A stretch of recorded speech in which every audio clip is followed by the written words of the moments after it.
Bonjour les amis, est-ce que vous pensez que la course à pied c'est mauvais pour la santé? J'ai mal au dos, j'ai mal aux genoux, aux articulations, aux tendons, aux muscles, je me sens raide. Est-ce que je peux courir? Aujourd'hui, telle est la question. On entend souvent dire la course à pied c'est mauvais pour les genoux, c'est mauvais pour le dos, etc. Même de la part de certains professionnels du monde médical, de certains magazines spécialisés sur la course à pied. On a encore des versions assez récurrentes sur les effets négatifs de la course à pied. Alors je dirais que la course à pied c'est bon pour la santé. D'une part, on sait très bien que ça réduit le risque d'accident cardiovasculaire, on entretient le cœur, ça réduit aussi le risque d'AVC, ça permet une bonne mobilité, ça entretient nos articulations, ça renforce nos tendons, ça vascularise nos disques intervertébraux également.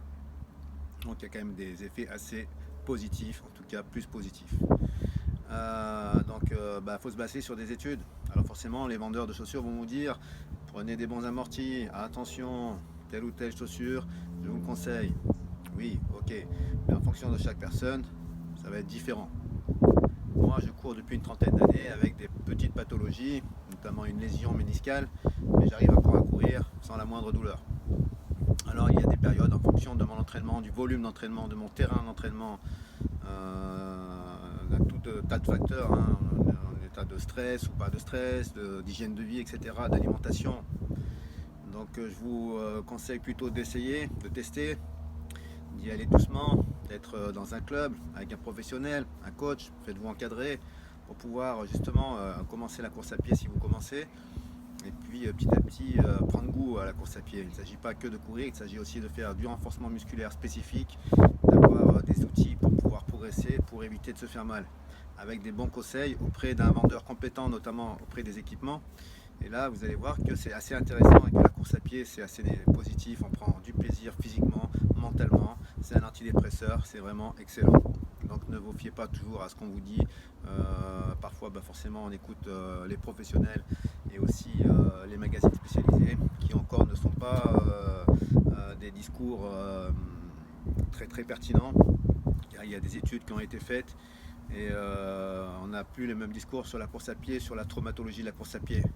Certes, il y a des effets plus ou moins importants au niveau des articulations, mais tout dépend de comment vous pratiquez la quantification, le dosage de votre course à pied, en fonction de vous, encore une fois. C'est pour ça qu'il ne faut pas commencer tout seul. C'est un sport très accessible, peu coûteux. Une paire de baskets et un short, on y va. Mais prenez des conseils auprès des professionnels pour pouvoir démarrer du bon pied. Et puis vous allez voir que c'est très intéressant et vous allez peut-être prendre du plaisir. C'est un sport individuel, certes, mais justement dans les clubs ou avec des potes ou de la famille, vous allez pouvoir courir en groupe. Et là, ça devient intéressant. Mais il faut vraiment essayer, ne pas rester sur ce qu'on vous dit, mais plutôt pratiquer et soyez à l'écoute de vos sensations. Vous allez pouvoir justement tester, il faut toujours tester. Entre ce qu'on vous dit, ce que vous entendez, je teste. Ça me convient ou ça me convient pas. Je prends du plaisir, je me sens mieux dans la vie de tous les jours, j'ai moins de douleur, je respire mieux, dans ma tête ça va mieux, j'évacue mon stress. Donc voilà, c'est super agréable en tout cas pour ma part en tant que coureur, selon l'environnement. Je varie les environnements, hein, et puis s'il y a différents types d'équipements. Et puis je vous dis, en groupe c'est sympa. Mais en tout cas, osez, n'ayez pas peur. Et vous allez voir que entre ce qu'on vous dit et ce que vous ressentez, ça peut être totalement différent. Donc n'hésitez pas, essayez. Je vous souhaite une bonne pratique et je vous dis à très bientôt. Besoin de conseils, je vous répondrai avec plaisir. Vous pouvez me poser des questions. Portez-vous bien et au plaisir.